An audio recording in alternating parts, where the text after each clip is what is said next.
taken back this country for the people of this state.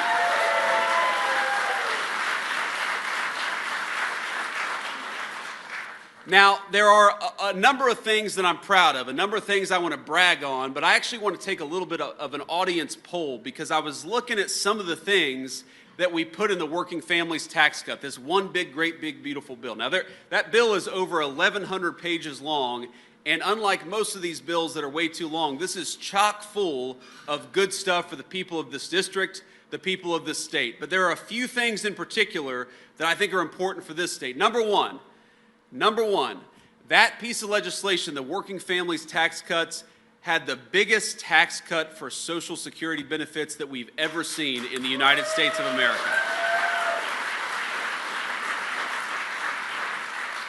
Number two, it wasn't just Social Security recipients. Number two, that legislation had the biggest tax cut for people making under $100,000 that we have ever seen in tax legislation in this country.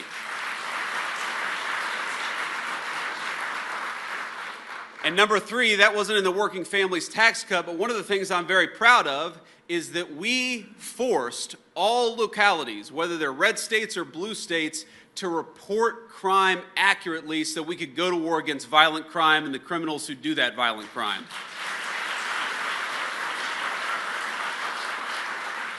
Now those are three things, and on this part, I only want you to clap once, because again, I'm going to take an audience poll here. I'm going to ask you what your favorite of those three pieces of legislation, those three accomplishments are that we've had so far in the Trump administration. So, if your favorite thing of those three is no taxes on Social Security, let me hear it.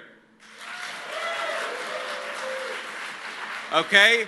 If your favorite thing is the biggest tax cuts for people making under $100K, let me hear that.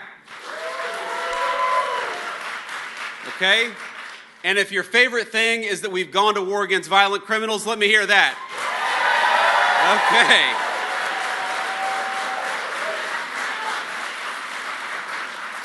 Now, I said only applaud once, and there's a guy up here. He applauded at least twice. He cheated the system, but I guess he wanted to save his applause till the very end. But we all heard the response. You know who did not clap for a single one of those great accomplishments of the Trump administration?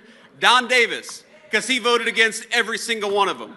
Don Davis voted against cutting taxes on Social Security. Don Davis voted against cutting taxes on those making under $100,000 a year, and Don Davis voted against going to war against violent criminals. Don Davis is not a man who stands for the people of this state or this district. He is a person who does exactly what Nancy Pelosi tells him to do, and in November, we're going to send him home and get him out of Washington, D.C.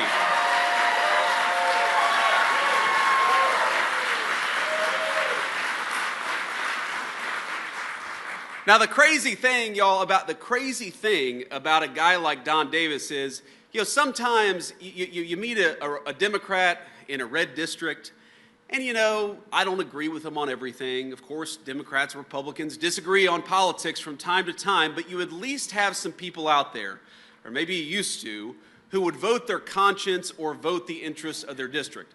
What makes Don so unusual is that we are in a common sense district here in the state of North Carolina, and this guy still votes every single time with Nancy Pelosi. In fact, I asked my team, I said, find a major piece of legislation, find something easy where Don Davis could vote against the Democrats and vote with his district, the moderates, the independents, even the conservative Democrats. Find me one example where this guy defied the leadership of his own party. He has never done that on any major issue that we could find. And here's just a layup, Don, an easy layup that we gave you. Frankly, it would have been bad for poor Lori's campaign chances, but he couldn't even take the bait on the Save America Act. Now, if you know anything about this legislation, what the Save America Act does is that it makes it impossible for illegal aliens to vote in our elections. Pretty common sense. Now, I think that's pretty easy, right? We don't want illegal aliens voting in our elections. My favorite thing is whenever I bring this up, you'll have some Democrat on TV who will say, well, we don't have to worry about that because illegal immigrants voting in our elections is very rare. Well, number one, how about we put it to 0, okay? Even if you're right. Number two, you're not right.